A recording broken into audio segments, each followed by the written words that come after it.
Hello everyone, welcome to my channel. आज की कहानी है सौदे की शादी पार्ट 17। अगर आपको कहानी पसंद आए तो वीडियो को लाइक करें, शेयर करें और चैनल को सब्सक्राइब करें। वे चारों उस घर से बाहर निकल जाते हैं।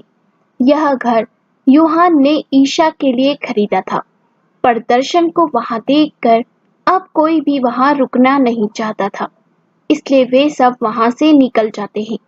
तभी ईशान सबको देखकर बोला, तुम सब मेरे घर चलो। जिसे सुनकर यूहान बोला, नहीं, हम किसी होटल में रुक जाएंगे। इस पर ईशान बोला, कैसी बात कर रहे हो? मेरा घर होते हुए तुम होटल में कैसे रुक सकते हो?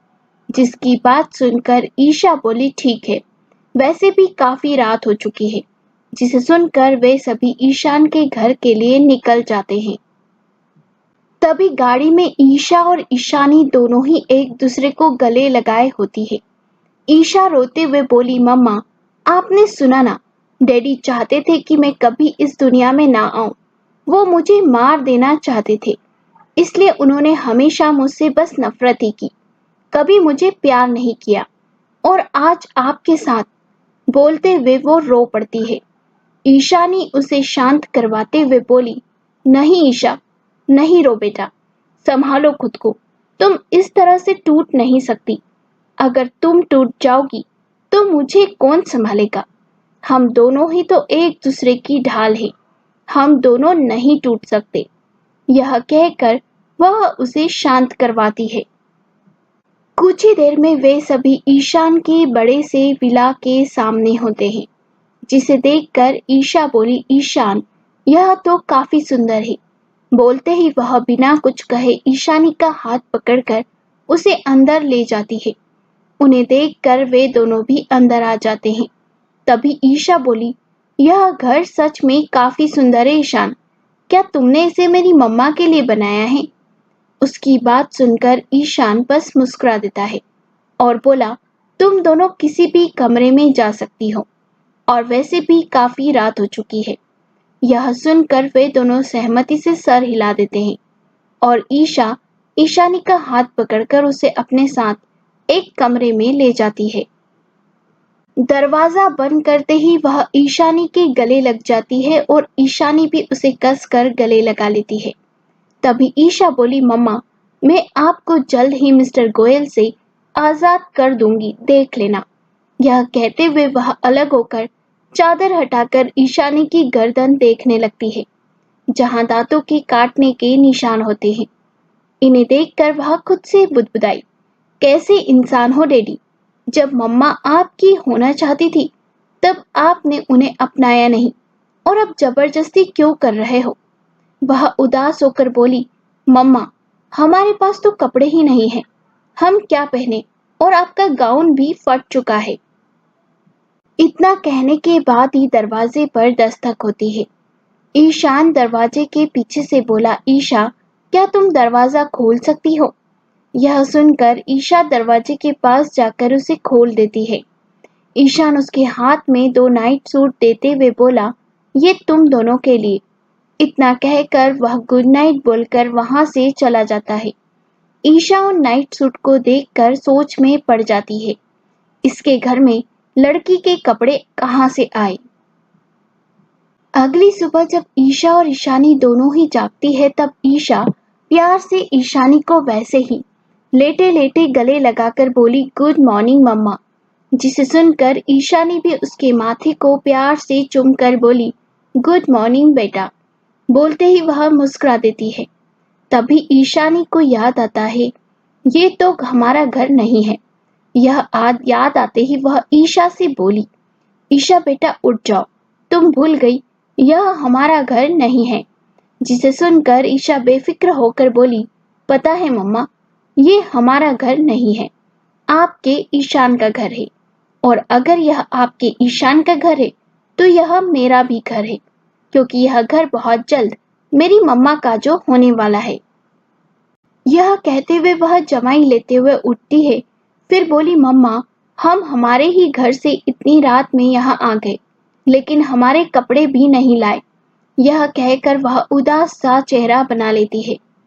कुछ सोचकर फिर वह बोली, मम्मा चलो हम ईशान से ही बोल देते हैं, वह हम दोनों के लिए ड्रेस लाकर देगा या किसी से मंगवा लेगा। यह कहते हुए वह उसका हाथ पकड़कर उसे बाहर लेकर आती है, जहाँ पर यूहान और ईशान दोनों ही बैठकर कॉफी पी रहे होते हैं। जब ईशा उन दोनों को इस तरह कॉफी पीते हुए देखती है, तो वह उन दोनों लड़कों के बीच में जाकर बैठ जाती है और फिर बारी बारी दोनों को देखने लगती है। जब वह ऐसे देखती रहती है तो यूहान बोला, क्या हुआ ईशा, तुम हमें ऐसे क्यों देख रही हो? तब ईशा अपना क्यूट सा चेहरा बनाकर बोली, यूहान, हम तो हमारे ही घर से इतनी रात में बाहर निकलकर यहाँ आ गए और अब देखो ना, मम्मा और मेरे पास कपड़े भी नहीं है।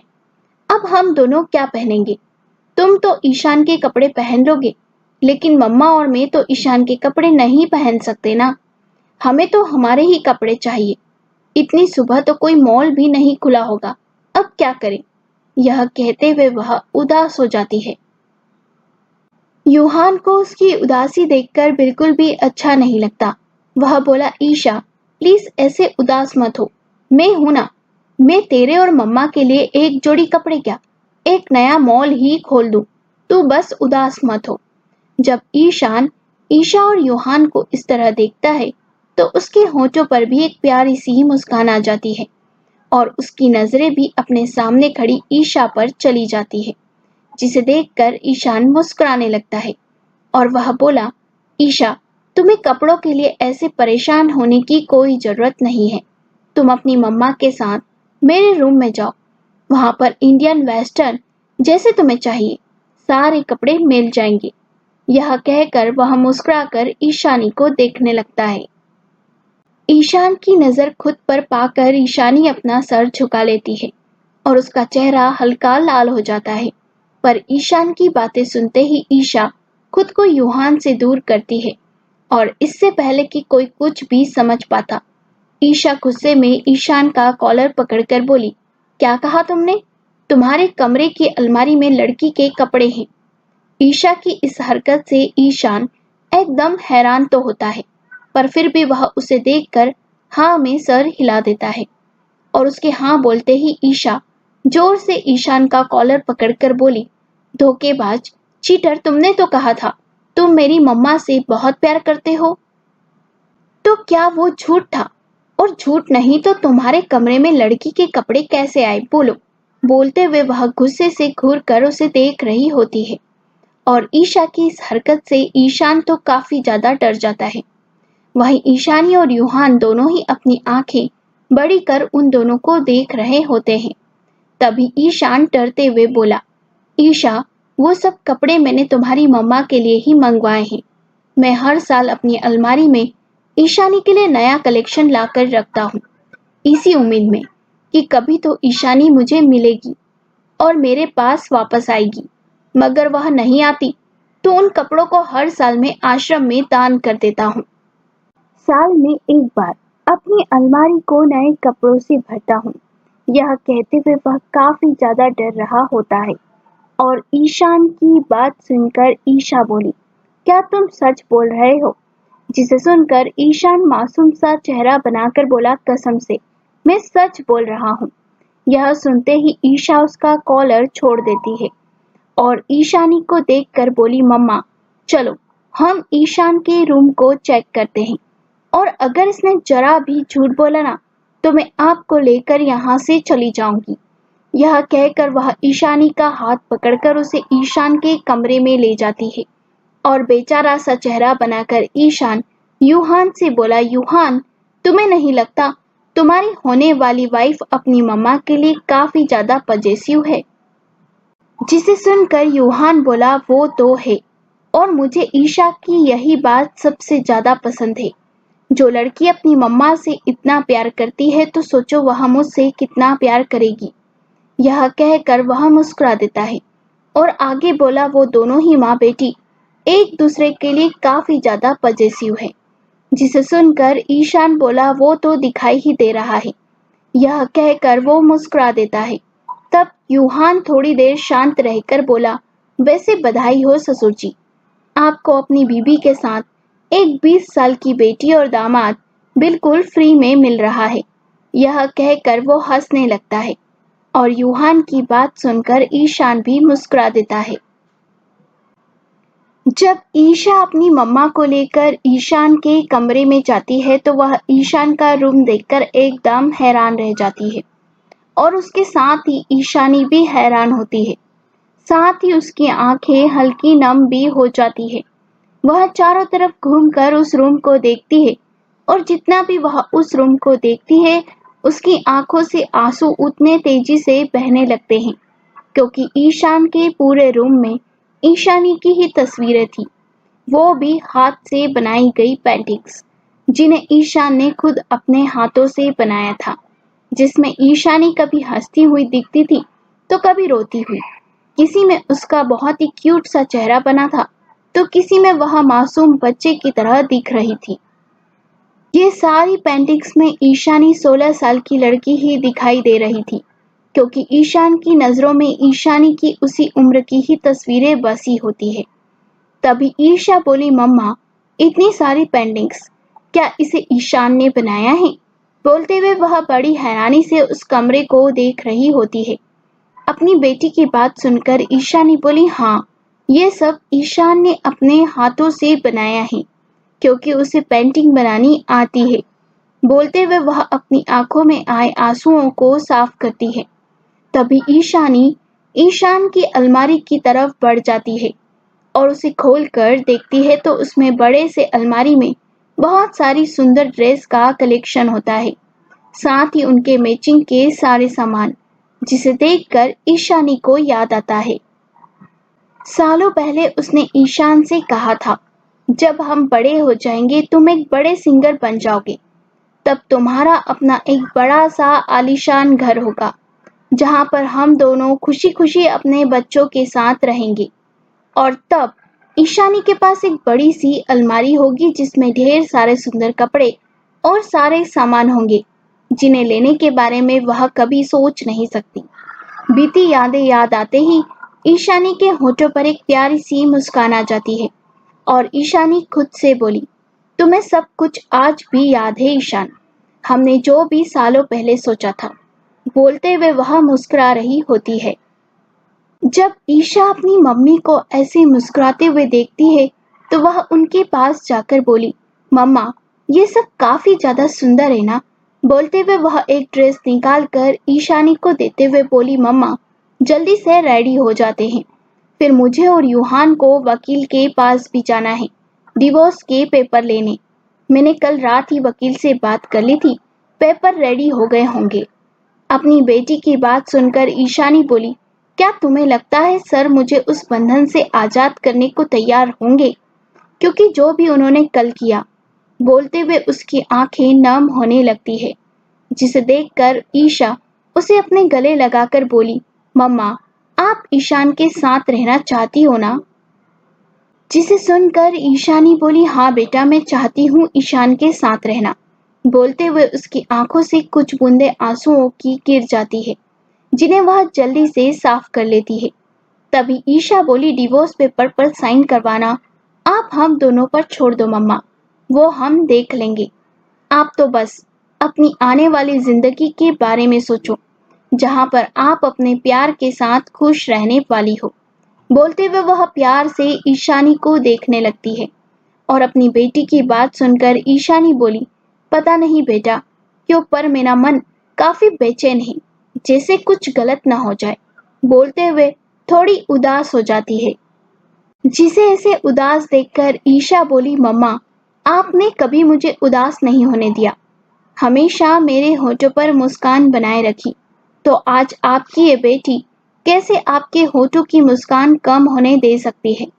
यह कहकर वह एक ड्रेस अपने लिए निकालकर वहां से चली जाती है और ईशानी उस कमरे को एक नजर देखती है और फिर वह भी वहां से चली जाती है। थोड़ी देर बाद नाश्ता करने के बाद ईशा ईशानी को देखकर बोली, मम्मा आप अपना ध्यान रखना, मैं और यूहान वकील से पेपर लेने जा रहे हैं। जिसे सुनकर ईशान बोला, मैं भी तुम्हारे साथ चलता हूँ। जिसे सुनकर ईशा बोली, नहीं, मैं और यूहान चले जाएंगे, तुम बस मेरी मम्मा का ध्यान रखना। यह कहकर दोनों बाय कहकर वहां से चले जाते हैं। 2 घंटे बाद ईशा यूहान के साथ वापस उस बड़े से घर में जाती है जिसे यूहान ने अपनी ईशा के लिए खरीदा था, मगर दर्शन के वहां होने की वजह से वे तीनों घर छोड़कर चले गए थे। पर इस बार ईशा यहाँ पर वापस आई थी दर्शन से बात करने, क्योंकि उसे पता था कि दर्शन अभी भी यहीं पर है और वह कहीं भी गया नहीं है।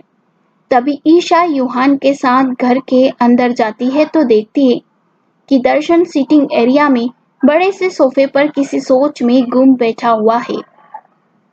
दर्शन को एक पल देखने पर ईशा का दिल नरम हो जाता है, मगर जब उसे याद आता है कि उसके डैडी कभी उसे चाहते ही नहीं थे, यहाँ तक कि वे तो उसे अपनी बेटी ही नहीं मानते, तो यह याद आते ही ईशा की आंखों से सारी नमी खत्म हो जाती है।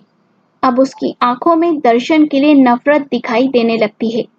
तभी यूहान ईशा के कंधे पर अपना एक हाथ रखता है, जिसे महसूस करते ही ईशा शांत हो जाती है और वह दर्शन के पास जाकर बोली, डैडी। जिसे सुनकर दर्शन ईशा की तरफ देखता है। जब वह देखता है कि ईशा उसे ही देख रही है, तो उसका दिल भी एक पल के लिए पिघल जाता है, पर उसे कल की सारी बातें याद आती है, जिसे याद करते ही वह ईशा से बोला, तुम मुझसे बात कर रही हो। बोलते हुए वह उसे देख रहा होता है। अपने डैडी की बात सुनकर ईशा बोली, डैडी, मुझे आपकी साइन चाहिए कुछ पेपर पर। जिसे सुनकर दर्शन बोला, कैसे पेपर? अपने डैडी की बात सुनकर ईशा दर्शन के सामने पेपर रखते हुए बोली, डैडी, ये डिवोर्स पेपर है, आपके और मम्मा के डिवोर्स पेपर। इस पर साइन कर दीजिए, फिर हम यहाँ से चले जाएंगे। अपनी बेटी की बात सुनकर दर्शन उन पेपर को अपने हाथ में लेकर एक नजर देखता है, फिर वह ईशा को देखता है और अचानक ही उन पेपर को टुकड़ों में फाड़कर ईशा के हाथ में रख देता है। दर्शन उन पेपर को फाड़ देता है, जिसे देखकर ईशा की आंखें हैरान हो जाती है। वहीं दर्शन उसे देखकर मुस्कुराकर बोला, क्या हुआ ईशा, बुरा लगा? बोलते हुए वह मुस्कुराने लगता है। अपने डैडी की बात सुनकर ईशा बोली, ये आपने क्या किया डैडी? जिसे सुनकर दर्शन बोला, वही जो मुझे करना चाहिए था। तुम्हें क्या लगता है कि मैं तुम्हारे कहने पर ईशानी को छोड़ दूंगा, उसे डिवोर्स दे दूंगा? तो ये तुम्हारी गलतफहमी है। मैं कभी भी ईशानी को डिवोर्स नहीं दूंगा, ना ही कभी उसे छोड़ूंगा। बोलते हुए वह मुस्कुरा देता है। अपने डैडी की बात सुनकर ईशा बोली, पहले तो आप मम्मा को छोड़ने के लिए एक पैर पर खड़े थे, मगर अब ऐसा क्या हुआ जो आप उन्हें छोड़ना नहीं चाहते? क्यों आप उन्हें चैन से अपनी जिंदगी नहीं जीने देते डैडी? क्यों आप उन्हें इस तरह से परेशान करना चाहते हो? बोलते हुए वह उन्हें घूर कर देख रही होती है। ईशा की बात सुनकर दर्शन बोला, तुम मेरी बेटी हो, तो तुम्हें अपनी माँ को समझाना चाहिए था कि जो भी पहले हुआ उसे भुलाकर मेरे साथ एक नई शुरुआत करे। लेकिन नहीं, तुम तो अपनी माँ की किसी और आदमी से शादी कराने निकल पड़ी हो। पर मेरी एक बात याद रखना ईशा, मैं ईशानी को नहीं छोड़ने वाला। तुम जो चाहे कर लो, पर उसे लौटना तो मेरे ही पास होगा। मैं उसे नहीं छोड़ने वाला। तुम तो शादी कर अपने घर चली जाओगी, पर मेरा क्या? मैंने अपनी सारी जिंदगी पैसे और नाम कमाने में लगा दी, पर कभी भी खुद के लिए नहीं सोचा। ना ही मैंने कभी ईशानी को प्यार की नजरों से देखा था। पर अब नहीं, मैं ईशानी के साथ रहना भी चाहता हूँ और उसे प्यार भी करना चाहता हूँ। बोलते हुए वह मुस्कुरा देता है। मैं ईशानी को कभी तलाक नहीं दूंगा, चाहे कुछ भी हो जाए। दर्शन ने कर दिया है इनकार तलाक देने से ईशानी को। अब क्या करेगी ईशा? क्या ईशान और ईशानी एक हो पाएंगे? क्या ईशा अपनी मम्मी के जीवन में खुशियां ला पाएगी? उसे उस घुटन भरे रिश्ते से आजाद कर पाएगी? या दर्शन चलेगा कोई नई चाल? कहानी का ये भाग कैसा लगा, कमेंट कर बताएं। अगर कहानी पसंद आई हो तो लाइक करें, शेयर करें और चैनल को सब्सक्राइब करें। प्लीज़ ज़्यादा से ज़्यादा सब्सक्राइब करें क्योंकि आगे और भी अच्छी अच्छी कहानियां आने वाली हैं।